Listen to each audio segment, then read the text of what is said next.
पहला प्रश्न है, रंग में निम्न में कौन से गुण पाए जाते हैं? तो ए नंबर में है हरू, बी नंबर मूल्य, सी नंबर तीव्रता और डी नंबर उपरोक्त सभी। सही आंसर है डी नंबर उपरोक्त सभी।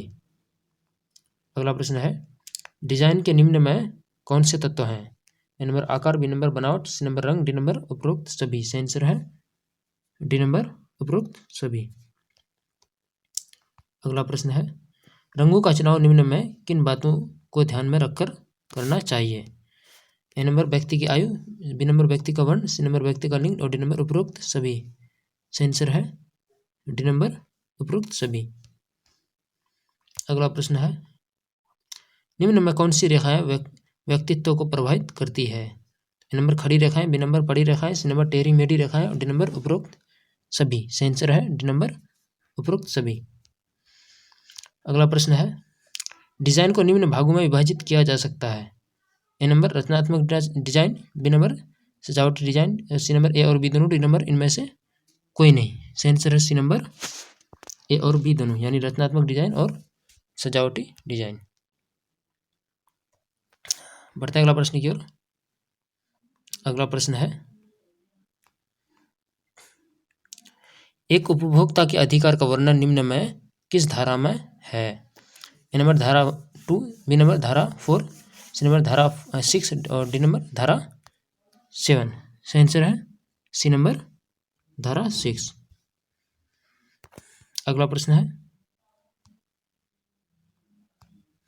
एक उपभोक्ता के निम्न में से कौन से अधिकार हैं?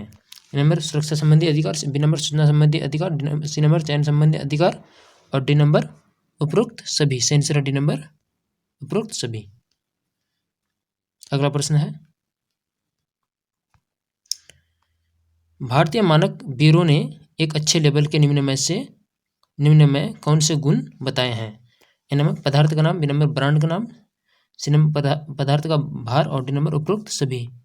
सही आंसर है डी नंबर उपरोक्त सभी। अगला प्रश्न है, निम्न में किस संस्था का निर्माण फल एवं सब्जियों का स्तर निर्धारित करने के लिए किया गया है?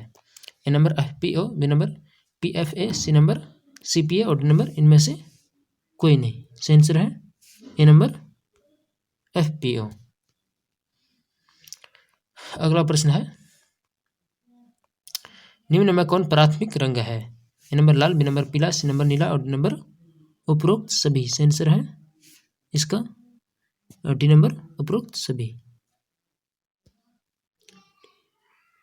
अगला प्रश्न है, द्वितीयक रंग है हरा, ए नंबर, बी नंबर बैगनी, सी नंबर केसरी और डी नंबर उपरोक्त सभी। सही आंसर है डी नंबर उपरोक्त सभी। अगला प्रश्न है, प्राकृतिक तंतु है ए नंबर में सूती, B number polyester, C number nylon और डी नंबर इनमें से कोई नहीं। सही आंसर है ए नंबर सूती। अगला प्रश्न है, मानव निर्मित तंतु है ए नंबर रेशम, बी नंबर ऊन, सी नंबर नायलॉन और डी नंबर इनमें से कोई नहीं। सही आंसर है सी नंबर नायलॉन। अगला प्रश्न है, कीड़े से बनने वाला रेशा निम्न में कौन सा है? ए नंबर ऊन, बी नंबर रेशम, सी नंबर रेयॉन और डी नंबर इनमें से कोई नहीं। सही आंसर है ए नंबर ऊन। इसका सही आंसर है दोस्तों बी नंबर, इसका सही आंसर है रेशम। अगला प्रश्न है, कपड़ों को सुखाने की उत्तम विधि है? नंबर धूप तथा हवा, B number dropper, C number इस्त्री और डी नंबर इनमें से कोई नहीं। इसका सही आंसर है दोस्तों ए नंबर धूप तथा हवा। अगला प्रश्न है, खनिज धब्बा निम्न में कौन सा है? ए नंबर जंग, B number cream, C number paint और डी नंबर रक्त। सही आंसर है ए नंबर जंग। अगला प्रश्न है, वस्त्रों पर धब्बे छुड़ाने की निम्न में कौन सी विधि है? ए नंबर में है रासायनिक, बी नंबर चूसक और सी नंबर घोलक, डी नंबर उपरोक्त सभी। सही आंसर है इसका डी नंबर उपरोक्त सभी। अगला प्रश्न है, ब्राउन ने कितने प्रकार के समस्यात्मक बालक बताए हैं? A number 10, B number 14, C number 16 और डी नंबर 28। सही आंसर है डी नंबर 28।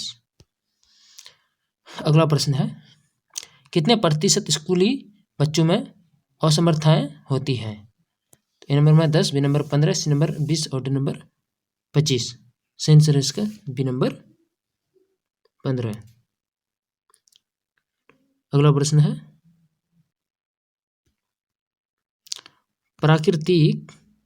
प्राकृतिक असमर्थता होती है, क्या होती है?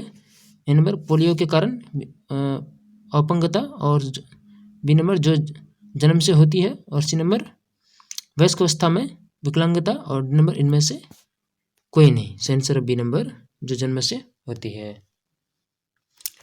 बढ़ते अगला प्रश्न की ओर। अगला प्रश्न है, वह बालक जिनकी मानसिक, शारीरिक, सामाजिक तथा भावात्मक क्षमताएं सामान्य से हटकर होती है, क्या कहलाता है? ए नंबर सक्षम बालक होता है, बी नंबर असमर्थ बालक होता है, सी नंबर बहरा बालक होता है और डी नंबर इनमें से कोई नहीं। सही आंसर है बी नंबर असमर्थ बालक होता है। अगला प्रश्न है, सांकेतिक भाषा होती है, ए नंबर अंधों के लिए, बी नंबर गूंगे तथा बहरे बच्चों के लिए, सी नंबर असामाजिक बच्चों के लिए, डी नंबर इनमें से कोई नहीं। सही आंसर है दोस्तों बी नंबर गूंगे तथा बहरे बच्चों के लिए। अगला प्रश्न है, अंधे बच्चों को पढ़ाने के लिए किस विधि का प्रयोग करना चाहिए? ए नंबर खेल विधि, बी नंबर ब्रेल विधि, सी नंबर होलो विधि और डी नंबर इनमें से कोई नहीं। सही आंसर है दोस्तों बी नंबर ब्रेल विधि। अगला प्रश्न है, समेकित बाल विकास योजना कब आरंभ की गई थी? ए नंबर 2 अक्टूबर 1975, बी नंबर 25 नवंबर 1980, सी नंबर 30 अक्टूबर 1985 और डी नंबर इनमें से कोई नहीं। सही आंसर है ए नंबर 2 अक्टूबर 1975 को। अगला प्रश्न है, कंपनी का मासिक व वार्षिक आय व्यय का ब्यौरा बनाते हैं कौन? ए नंबर लेखा विभाग, बी नंबर सरकार, सी नंबर वित्त विभाग और डी नंबर इनमें से कोई नहीं। सही आंसर है ए नंबर लेखा विभाग। अगला प्रश्न है, पारिवारिक आय को निम्न भागों में बांटा जा सकता है। ए नंबर मौद्रिक आय, बी नंबर वास्तविक आय, सी नंबर आत्मिक आय और डी नंबर उपरोक्त सभी। सही आंसर है दोस्तों डी नंबर उपरोक्त सभी। बढ़ते हैं अगला प्रश्न की ओर। अगला प्रश्न है,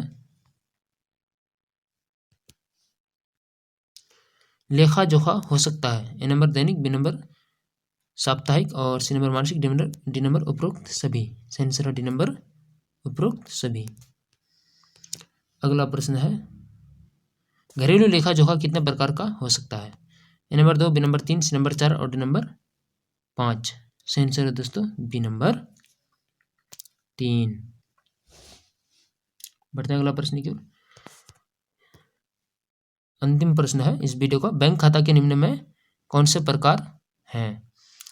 ए नंबर बचत खाता, बी नंबर चालू खाता, सी नंबर सावधिक जमा और डी नंबर उपरोक्त सभी। सही आंसर है दोस्तों डी नंबर उपरोक्त सभी, डी नंबर उपरोक्त सभी। तो ये था दोस्तों इंटरग्राम 12th क्लास का होम साइंस के कुछ इंपॉर्टेंट ऑब्जेक्टिव प्रश्नोत्तर। आज इतना ही तक रखिए, मिलते एक नए वीडियो के साथ, तब तक के लिए आप अपना बहुत सारा ख्याल रखिए, दीजिए हमें इजाजत, धन्यवाद।